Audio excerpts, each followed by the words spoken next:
for about 2 hours. Wake up. I don't understand. Charlestown neighbors, many reading notes from phones. I want to begin by saying this is not an empty piece of land sitting far away from homes. This is a neighborhood. One by one laid out why they do not want a data center. And how does it align with the small town charm that drew so many people to call this place home? The land sits on Christiani Parkway. Well, I saw a big open field, and then I saw, a conveniently placed power substation. It's within sight of a neighborhood, close to a school. A school where you are trying to educate our future, our legacies. Despite the concerns, noise pollution, lack of jobs that are coming, environmental impact, and worries about broken promises. It's time to get on our side or get out. Even the commission's president weighed in. It is my opinion that a modern standalone 3 megawatt data center cannot meet this standard. Which, despite the applause, the developer's attorney said he was not supposed to talk. As president of this board, you cannot participate in the discussion. The advisory committee was considering whether this did fit the city's standard for light industrial. By 4-3 vote, they approved it. The motion passes.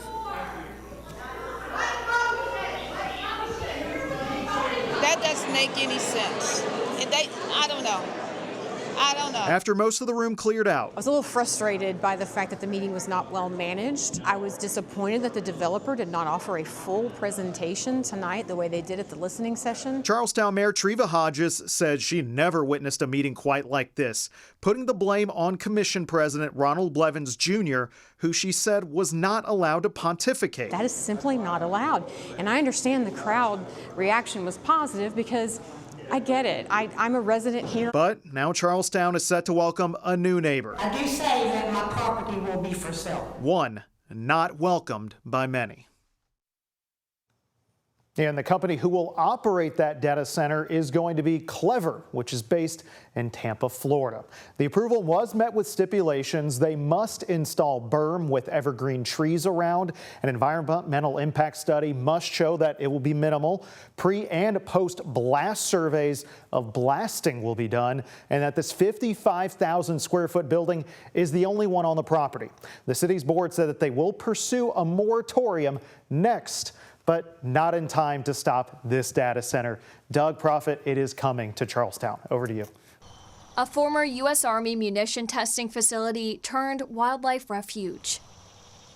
Big Oaks National Wildlife Refuge is one of the few prairie ecosystems left in Indiana and provided Susie Ronk the opportunity to build her career portfolio as a volunteer. I also came here as part of the butterfly count, butterfly survey, and I went as part of a private research project that was researching gray foxes in the state of Indiana, which are thought to be state endangered. Ronk wants other people to have these opportunities too, but is one of many unsure if that's going to happen. People started to look around and be like, hey, that was supposed to be open for turkey season and squirrel season. There were supposed to be public fishing days that weren't happening. The U.S. Fish and Wildlife Service confirmed the National Wildlife Refuge System has been experiencing flat or declining budgets for the last decade. Full-time staffing has gone down too. People close to the refuge say the longtime manager retired at the beginning of the year. That one full-time employee is in Illinois. He's the manager of several other refuges. This is not his kind of sole focus. USFWS is under an agreement with the U.S. Army for the refuge and just signed a new agreement not too long ago. The Big Oaks Conservation Society says a member of USFWS told them they plan to terminate that agreement.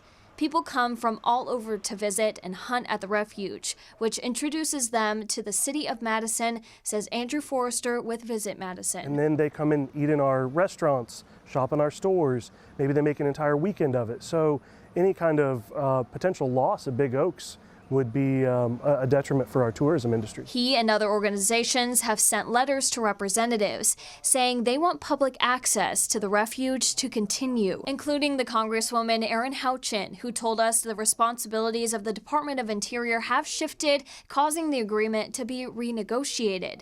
She tells us Big Oaks is not closing, but there are active negotiations that could affect the way it operates in the future.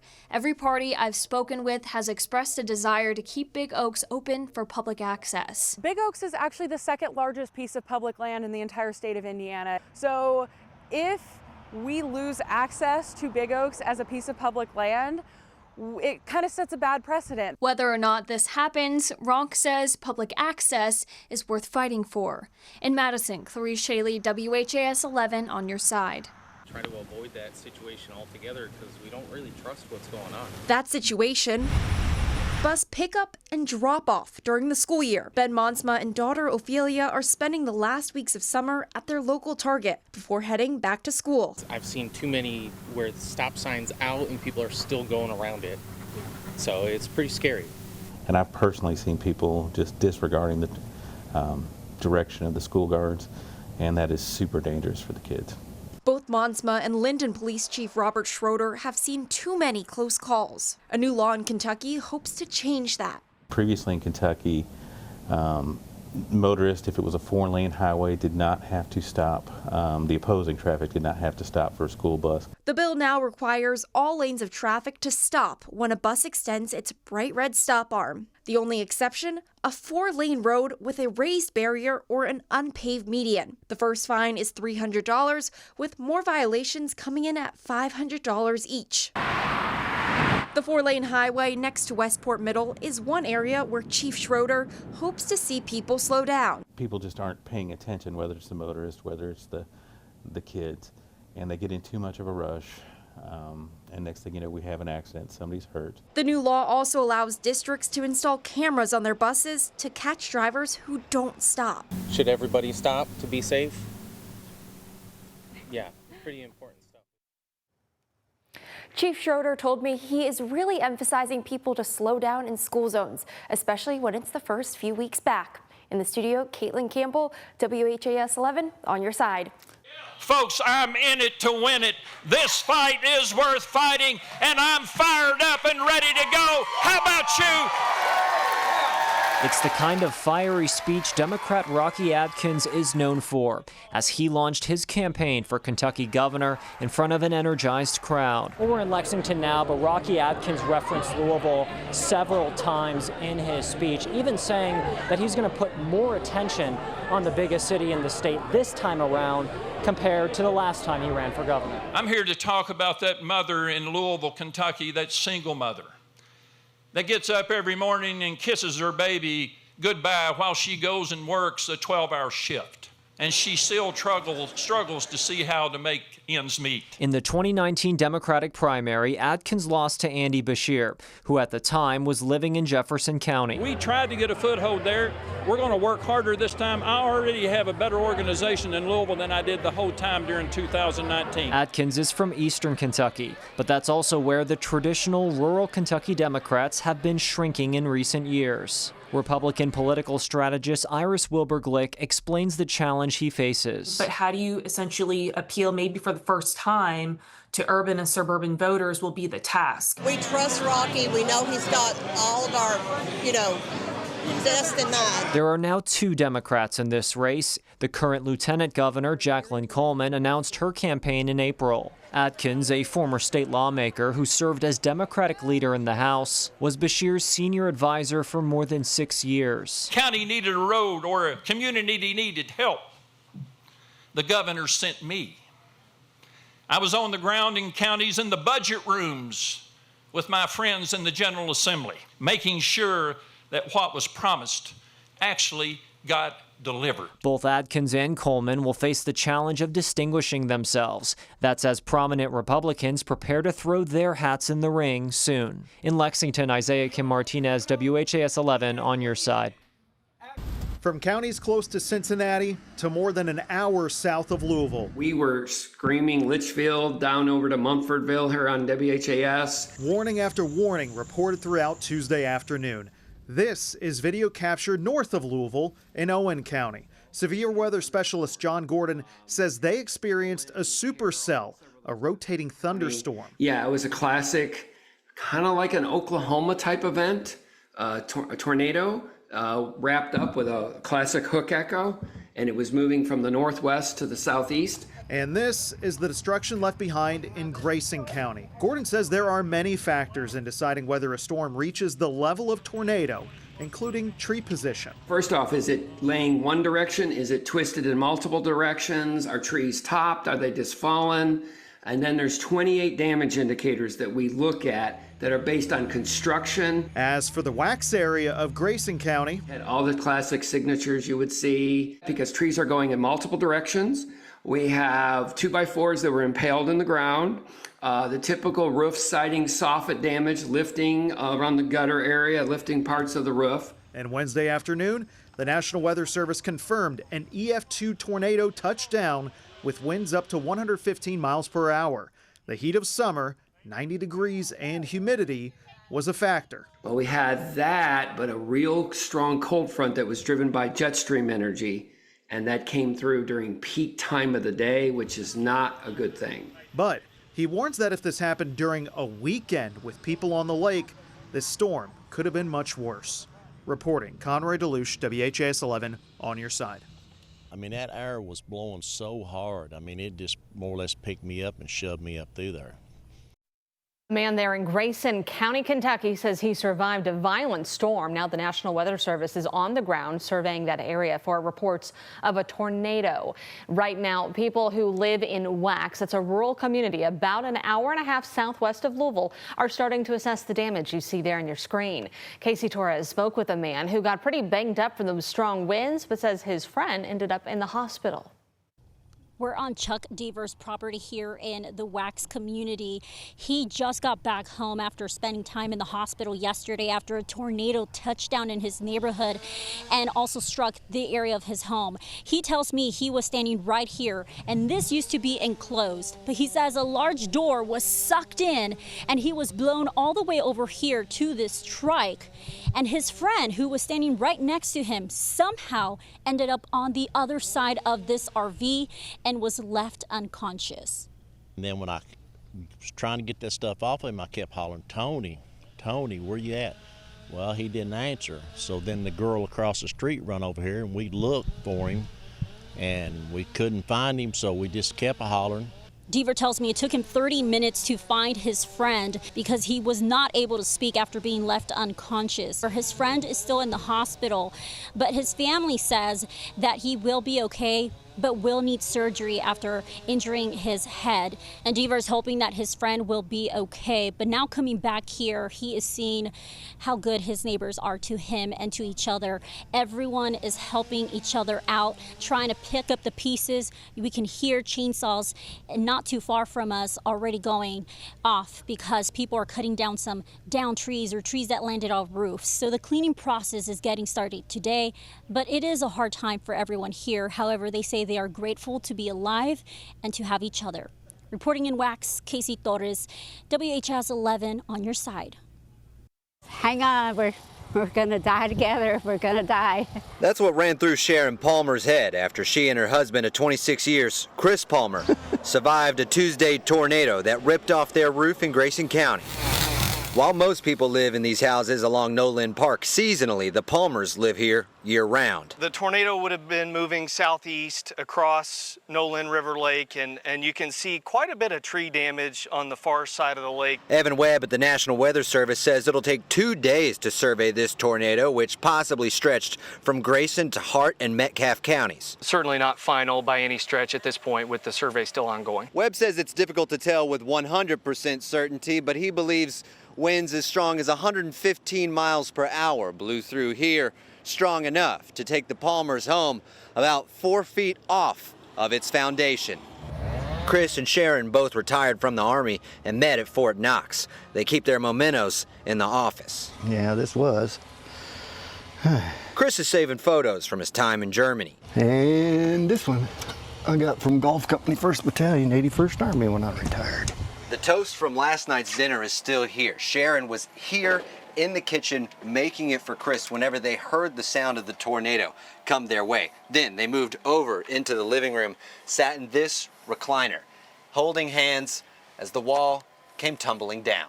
And we just kept saying, hang on, and don't let me go, don't let me go. And we're just glad to be alive.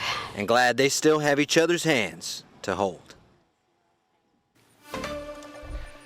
And what you're looking at here will be a common sight out here by the lake. Lots of people burning all the limbs and some of the wood that had come down off of their homes. The National Weather Service says a lot of the damage out here was mobile homes, barns, and lots of trees, as you can see, as they've snapped all around us. Doug and Connie. Well, Ian, certainly, as you just showed us from that kitchen, that's where time stopped so vividly. But they were still able to get to a place, a safe place. Are folks down there talking about the extraordinary early warning they got on this approaching storm? There was a lot of coverage. There was a lot of leeway that it was coming. There was, Doug. The National Weather Service was really relieved that this wasn't one of those, late night tornadoes that come through when people aren't really prepared for it. So lots of people out at the gas stations that I was at today said, we could see it in the sky coming at us, so it gave people plenty of lead time. Reporting live out here from Grayson County, I'm Ian Hardwick for WHAS 11 News with photojournalist Connie Offen. Incredible video of the Owen County tornado forming right in front of your eyes. It's a rare look for us all at a tornado starting and then getting bigger and bigger. Take a look. We showed it to you first right here on the night team at 11 o'clock. This is the beginning of it. This was recorded by the folks at the Craig Mile Farm Equipment Company on Highway 127 North in Owenton. It's moving along as tremendous lightning flashes all around it. The intensity of this storm. The video is 1 minute long, and during this time, the tornado destroys a black barn along the way, and then it moves very near a large farm and home, but misses that structure. And along the way, it gets into some power lines, and you can see the flashes of the transformers blowing, getting bigger there by the second. Well, out in Owen County now, that tornado we just showed you touching down and ripping through a large part of the area. And for one family, it's the loss of their livelihood. WHAS 11's Austin Evans and photojournalist Gabby DeGeorge have the story from Sparta, Kentucky. We're here on Stewart Ridge Road in Sparta, Kentucky. Behind me, a concrete slab that used to be a house. Now, over my right shoulder, a pile of rubble, and over my left, a large fire to clear the remnants of a tornado that touched down here in Owen County. You don't know the power of them until you're in the middle of it. And I live through it, so I know. It's two different scenes on Stewart Ridge Road in Owen County, Kentucky after a tornado touched down Tuesday. On one side, a house is destroyed. Just 100 feet away, a home was barely touched, only showing some roof and siding damage. It felt like we were down there forever, but I know we weren't. We were probably down there for 10, 15 minutes or so. And Emily Flannery knew the tornado was coming and acted fast to take shelter. Her husband Ty was frantically trying to get home. I was in Frankfurt, knew the storms were coming, was working with a new guy in our company, and I looked at him and I said, I got to get home. I didn't know if they were alive. Once the tornado passed and Ty and Emily were okay, their focus shifted to their good friends across the street. That's devastation. Yeah. Everything we ever had, pictures. We've been married 43 years, but we have that much, memories. But that can be replaced. Yeah. You can't. When Mark Hahn saw the tornado approaching, he and his dog jumped into their RV. The tornado flipped the RV. Mark escaped with some injuries to his hand. The house he shared with his wife Sherry was destroyed. We got 3 Amish families, that were really good friends of ours. Yeah. And they showed up in full force. Neighbors that I hadn't even met before come out to help us. The community comes together to help a family in need. The National Weather Service office in Wilmington, Ohio was here surveying the damage and will determine the strength of the tornado. In Sparta with photojournalist Gabby DeGeorge, I'm meteorologist Austin Evans, WHAS 11 on your side. And all the rumors you hear, it's crazy. It works a lot faster than the normal communications does. The talk in Carrollton Thursday. Plans for a hyperscale data center in Carroll County. And I've been here about 25, 26 years. David Green and Barry Turner's farms would neighbor a proposed $9.6 billion industrial campus east of I-71. Louisville-based Poe Companies and their partner are behind the project. The land, already approved for industrial use, is partially owned by Carrollton Utilities. Like I said, we don't have any zoning in this county, so there's not a whole lot we can do. The 550-acre industrial campus would span across these fields here. Developers say it would bring over $93 million in benefits, but residents say they haven't heard how it will keep them in, rather than push them out. It impacted me to get out of here. As far as they say, they're noisy and lighty and all that stuff. A spokesperson for the project didn't want to go on camera, but did share a news release about the project. Developers say they have secured options to buy the property, perform power studies, and site evaluations, leading this site to be, quote, tailor-made for a project like this. I like it here. Green agrees his neighborhood on Greens Bottom Road is perfect, but he believes this campus would change that. And I doubt that we can sell it if they put something like that back here. Green and Turner say they want the chance to weigh in. Well, they should have had a meeting telling us this stuff, up front. The developers say they plan to answer questions and get input from local officials and the community before finalizing plans. In Carrollton with photojournalist Connie Offit, Caitlin Campbell, WHAS 11 on your side. We stand up and show him how we stand. 4-year-old Heavenly has a smile to match the name. See how we walk? Yes. Thank you, ma'am. She's been coming to the Kids Center for Pediatric Therapies in Louisville for 2 years. Born with a heart defect, she's made progress in learning how to crawl, sit, and walk. Truly a godsend. She would not be where she's at now without Kids Center. The nonprofit is in high demand, and CEO Phil Marshall feared more families would be pushed to the wait list after a planned 4% state cut to Medicaid reimbursement rates on August 1st. That reduction has now been avoided at the last minute, at least for the next fiscal year. Is it frustrating at times? Of course. The lack of communication and the lack of notice, right? But we want to have more impact on the whole directional part of this going forward. So I think we want to be a partner in this. Kentucky Governor Andy Beshear, a Democrat, announced this week he's moving more than $250 million to close what he called a gap in Medicaid funding, which he says Republican lawmakers caused in the budget they passed earlier this year. Today is not a magic wand. It's not a magic bullet. There are still people out there suffering, but I know that there will be fewer that suffer and more that get their services because of this move. I think it's a relief. There's still more to do. In a statement directed at Beshear, Kentucky's Republican House Speaker David Osborne said, rather than frightening vulnerable Kentuckians, including children, individuals with profound disabilities, and seniors with threats of cuts, it's time to stop crying wolf and start managing Medicaid with the seriousness, transparency, and accountability Kentuckians expect. Marshall tells me even with the governor's effort, they're still expected to work with a smaller pot of Medicaid dollars because of a separate cut earlier this year. Expecting our therapists to do more with the same. And you can only do that so long. So the Kids Center says it will now take a more active role with both the state legislature and the Beshear administration to try to avoid these financial strains before the 11th hour. That'll start with a trip to Frankfurt next week. More of an advocate for the families that we have that are going through the pain as much as we are, or more. Go, go, go. And they hope by sharing the stories of kids like Heavenly, they'll see improvements from those in office. Isaiah Kim Martinez, WHAS 11 on your side.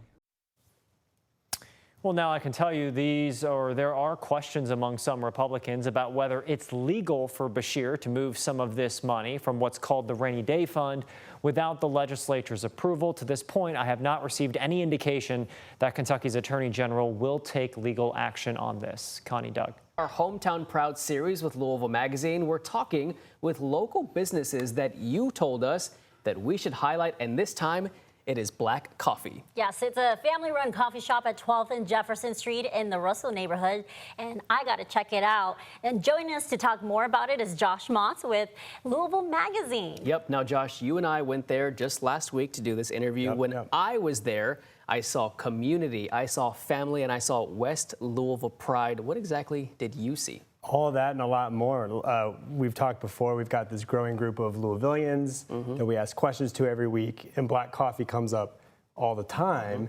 And one of the things I saw was a local business in a neighborhood undergoing tremendous change. So there's a lot of development, but it's also holding on to a lot of history at the same time. Yeah, absolutely. And that history is really scattered throughout their business. Let's check it out. Welcome to Black Coffee. I'm going to say that, you know, God started to put that vision inside of my head that, you know, we should have some type of coffee shop in West Louisville because really there are none. Ronielle Smith says the idea to start Black Coffee came from God. But if you walk around her West Louisville business, you'll see history watching over the next generation of entrepreneurs. William Summers, he was the first black man with a radio station, WLOU. Everybody knows who Alberta Jones is, Maddie Jones, there were sisters. Manfred Reed, he just passed away not too long ago, but he was one of the Louisville 6-8 when the riots broke out at 28th and Broadway. And then the pictures on the wall back there are actually people who lived and grew up, worked, played in the Russell area. Those are actually our family members. Another reminder of West Louisville's history sits inside the shop, an old Walnut Street sign which was once the heart of black business in Louisville. Josh Moss from the Louisville Magazine asked Smith why preserving that history matters. The answer? Representation. If you don't know where you come from, you don't know where you're going, and you'll be back to where you've been. You know what I mean? So it's important to know where where you come from, how special and significant this area is to Black Louisville. Our idea to come to the shop came after Louisville Magazine asked its readers a simple question: where they feel most at home. Where besides your own home or the home of family and friends do you feel a sense of home? And Black Coffee came up, and the person said, we needed a place like this, a place where I can let my guard down and simply be. We want you to know when you walk through these doors that this is a black-owned establishment, and we do honor our culture and our history and our ancestors, but all are welcome. The feeling of belonging is exactly what Smith wanted, and nobody honors that more than her family. Smith's husband, Kevin, is the backbone of the shop, a greeter, janitor, maintenance man, and connector. Behind the counter, her daughter Courtney is not only preparing coffee, she's preparing for the future. Because I want to pass it on to my child. I have a daughter myself, so I want her to build generational wealth for her generations after. So a family legacy that started decades ago and is not slowing down anytime soon. It's all for the next generation.